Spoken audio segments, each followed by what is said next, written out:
contract language for contractors. I make sure it's very specific because they're in public bid work.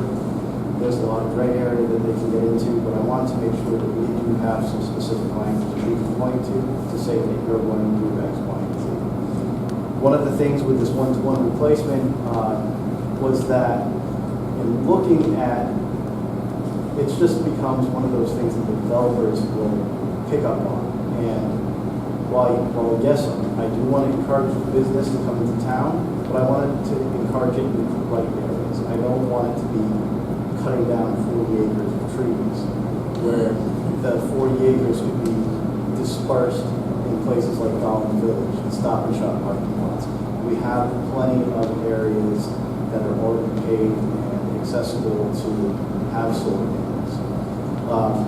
So really, it's one of those items that when the developer is looking at our ordinance now, that they pick out the things that will work for them, but the things that will also work for us.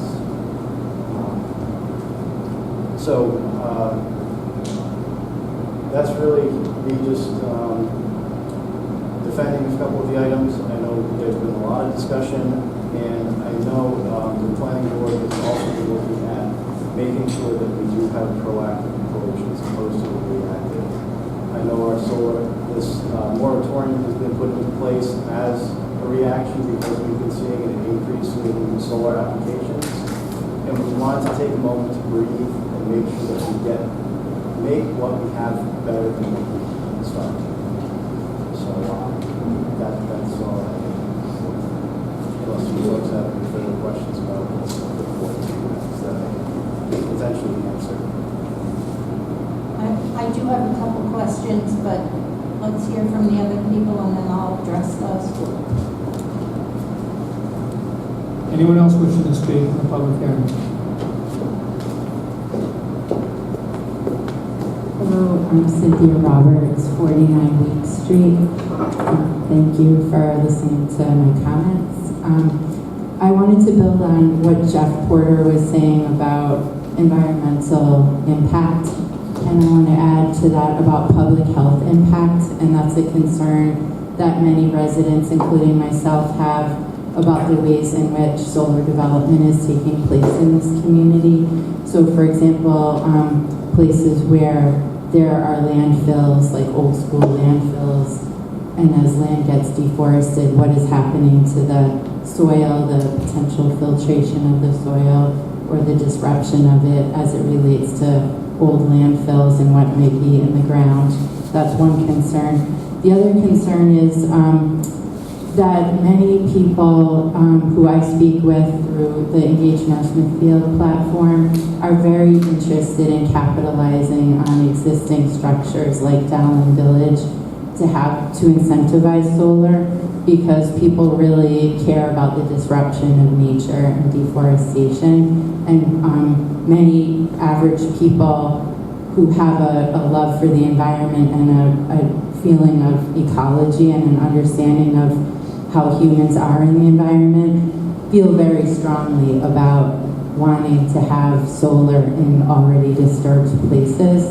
And I know I'm not alone in saying that, so I want to really highlight that.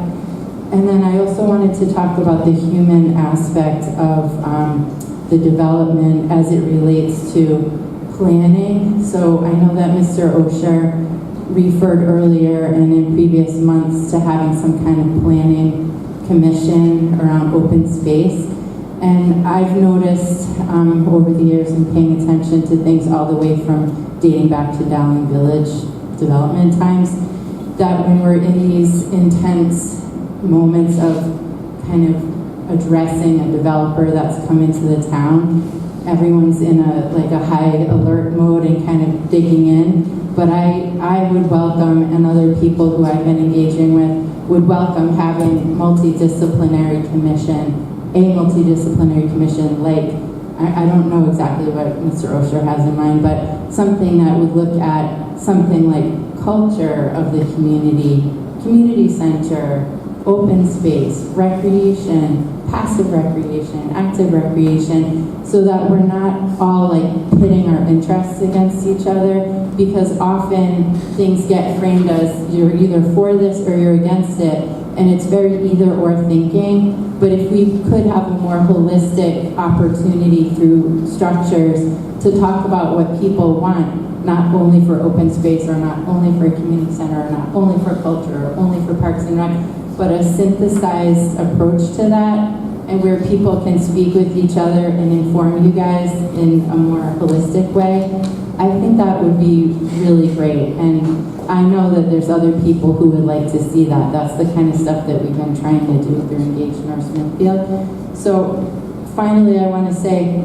there was reference to like nuisances around solar, and some of it is aesthetic, but I really think more people's concerns are less about the aesthetics of solar and more about what it's actually doing to the land and the ecology and the potential public health now and say like 25 to 40 years later.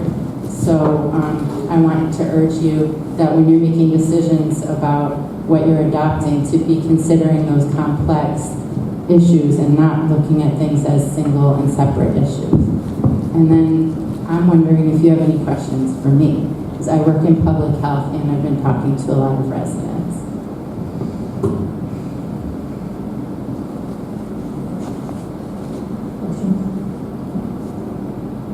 Thank you. Okay, thanks. Anyone else wishing to speak in the public here?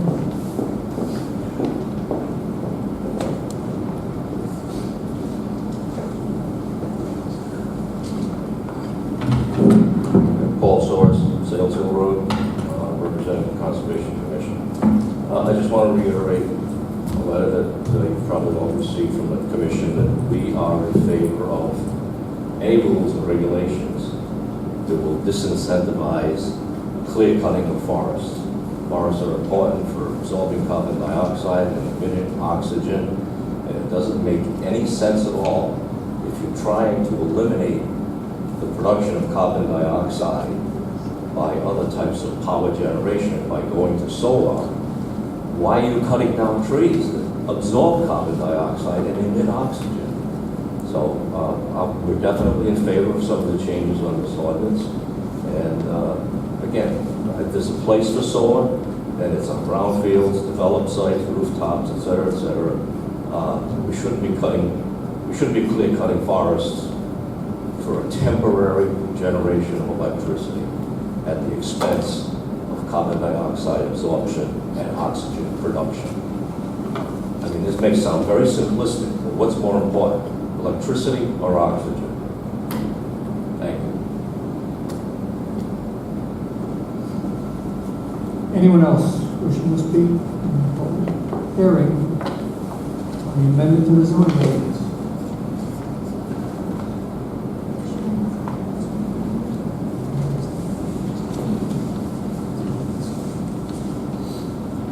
Nobody else wants to speak in the public hearing? Motion to close the public hearing. Is there a motion to close the public hearing? So moved. Motion by Mrs. O'Hara, is there a second? Second. Second by Mrs. Barrio. Discussion? Yeah, why do we have to close it? Why can't we just leave it open until next time? I mean, we're talking about this at 9:43 at night, in case people couldn't come today or whatnot. I mean, is there harm in keeping it open until, I mean, we've done it in the past, so I'm just curious, that's all. I suppose there's no harm in it, except for we have a moratorium that's coming due #1, and this was debated, was had. This is not like we just dropped this on people. It's been advertised for 3 weeks now, and everyone knew that it was coming. We had plenty of opportunity. The planning board had 2 workshops on it. We had opportunity to speak at those. How often do you keep a public hearing open? How often do you keep it open? I was just asking a question, that's all. I mean, we shut it. I mean, it was just to throw it out there. Is there harm to keep it open? I mean, I'm only one voice, so. There's a motion and a second. Any other discussion? rephrase it, if there's any between now and the second reading, this, obviously, this ordinance by charter requires a public hearing, that's why we have it, as opposed to other things that we have public hearings but don't. This would require an advertised public hearing. If there's any potential possibility that people might change something between now and next meeting, we'd want to do that in the open public hearing and have people comment on it. Amendments to this? Like, if there's any possibility that that's going to happen, then I would say out of an abundance of caution, you want to continue the public We hearing. could not amend this Well, on the second, unless we have a public hearing? I would think if you're going to amend it and really change it and add some things, then it'd be subject to public hearing, because this is different than this ordinance by state law and in your charter requires an advertised public hearing where the public gets a comment on the proposal, and the public gets to publish. So if you're going to change something, and we put in publication, it can be changed or amended during the public hearing. That's what our advertisement says. So if there's any possibility there's going to be change between now and then you need that public hearing open. Otherwise, you can only act on what's here. But we don't have the ability under the public hearing to make changes to this. Sure you do. Sure you do. We advertise it. If there can be changes made in the public hearing. We can vote, make changes in the public hearing, Absolutely. as opposed to discussion vote or other action by the council below that. If you continue the public hearing, and during the public hearing, changes can be made. Absolutely. But if you close the public hearing, then you're acting on this document. Then I would like to That makes sense. withdraw my second. If you want to keep that possibility open, that's all I'm suggesting. If you want to keep that possibility open, the clerk can tell you, she gets to advertise this, and it costs money and I time. understand. And I thought we advertised it, and then we could amend it. Yes, We can only amend it in the open. exactly. This process requires it to be amended, and that's where we advertise it. So is the maker withdraw a motion? And the second is I withdrawn. withdraw. Okay, so I guess now we discussed, we want to make changes, but do we have any issues with what's been presented to us? I have a couple of questions. Can I address those? Yes. Okay. Mr. Porter or Tom, you might be able to help me with this. I came to, I believe, your second workshop Yes. because my concern, it is environmental, but it's also what it will cost the taxpayers. And so my concern is the decommissioning. So you put in here the decommissioning plan as described as a condition in the landowner's executed lease agreement. What is that condition? What is it? So, 561. essentially, there's been a lot of, during these workshops, there's been a lot of talk about decommissioning, how the developers can be responsible for taking out whatever they put in. So in this, addition to what we're proposing, is that we want to see evidence that there is the deal between the landowner and the developer, that they will be having in their contract evidence that there will be the decommissioning, and that they're going to be the sole responsible party of taking those solar panels out. It won't become the town's responsibility. It will become the landowner and the developer's responsibility. Okay, so it's committing the landowner to that. That's correct. All right, so my next, go ahead. Yes, and I wanted to add to that, because for you to ask that question too, I want you to look at page 562, because that's where we reclassified decommissioning and we're calling it a penalty bond. And if you look at section D beneath that, decommissioning shall be overseen by and certified by the town's peer review engineer before funds are released. So what Jeff's right, like the town isn't going to be responsible to execute it, but we wanted to see the lease agreement to ensure it's there, process decommission. And we still modeled Mr. Zwolinski's discussions about, which is in section C beneath that, to make sure that it's done with proper pricing index. But it would be the town effectively responsible to execute it. You're right, this change puts it more on the private landowner to execute it. And we only release funds until it's been done properly, Okay. meaning decommissioned. So when you were reviewing this, did you pull up the public drafts of the Office of Energy Resources and Division of Statewide Planning concerning solar farms and recommendations on templates for the ordinance?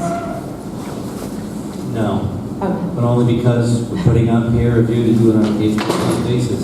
All right, well, it doesn't involve that. So in both public draft, September 13th, 2018, and in the February 2019, there is wording in here that I would like to see in our ordinance. The first being, the property owner or company running the system shall remove the system and all associated structures and components and restore the property in accordance with the approved restoration plan as soon as possible within 180 days, not 12 months. I know we do have language that's similar to that. All right.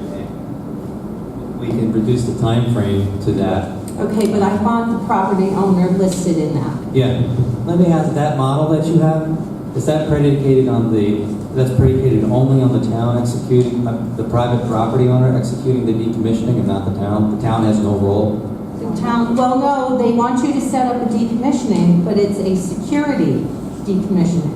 Sure. I just want to know what it is you're looking at. I'm going to give you this. Okay. All right? Then they have, again, if the owner and/or operator fail to remove the ground-mounted SES in accordance with the provisions of this section, the town city may enter the property and physically remove the SES. The cost of such removal shall be the responsibility of the owner and operator of the SES, and the town city will have all rights associated in compliance with the decommissioning agreement, including the recording of a municipal lien against the system owner and the landowner of record in the land evidence records for all costs associated therewith. I want that in there. Mr. President, I completely encourage that consideration. Absolutely. We've been talking about that with the solicitor to make sure that we have the legal authority to do so, and we need to look at that. At present, there appears to be a limitation as to what we can create in the way of liens, but that's my advocacy, is that, If we have to go in and we need Mr. President, and just for the record, as you've described there, Councilman, I haven't seen that, but as you described there, the landlord is signing on to that. Exactly, and that's what I want. What's happening there is the landlord is granting the lien. The administrator and I were talking about imposing the lien without the landlord. That's eliminating any need for legislation. I just want, that eliminates the need for legislation. And saying the landlord is going to grant the lien on their property. Mm-hmm. Anybody it's a can do that. condition of approval. That's fine. I think really anything to make that language stronger, we'd certainly be supportive. Okay, I'm missing pages. My printer started to eat the paper and I couldn't unclog it before the meeting. But I'll give you these. Anyone else?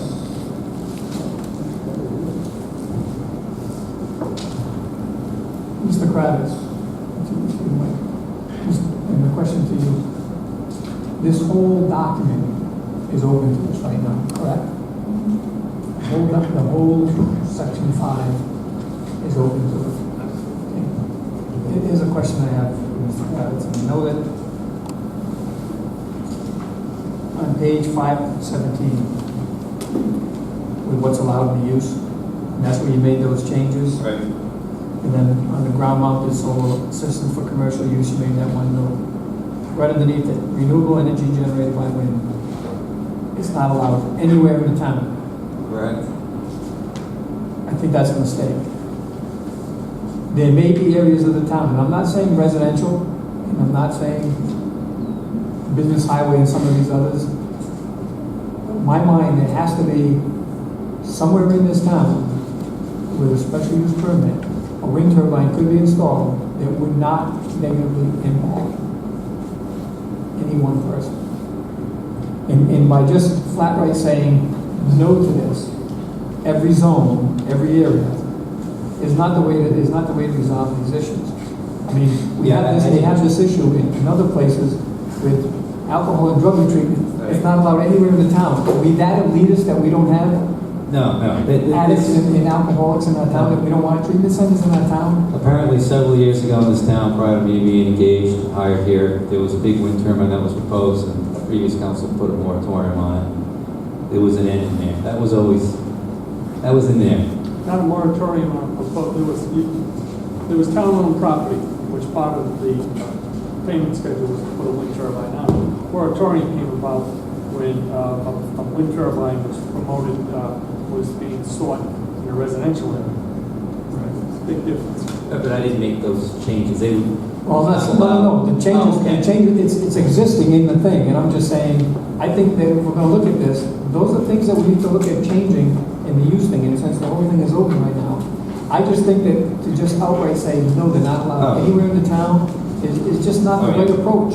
It's not the right approach, and special use permit would allow it to be in certain places and be reviewed, that there may be a place, and they talk about the dump and whether you can build up there or not. Yeah. But there are places, and just to put ends across the board, and there's a number of issues like that. And like I just said, like the rehab centers and stuff, it's just not allowed. And it's like, we can't be that elite to sit there and say it's not allowed anyway. No, On a number of issues. I agree with you, and I apologize. I thought you thought we were working on that section. We hadn't looked at it. No, I'm just saying it's in there now, and since we're looking at this whole thing, I think that there are some issues like that we need to look at, and one of them is renewable energy generated by wind, and some of those other things that we need to look at them and say, we need to go back and look at them and say, the special use permit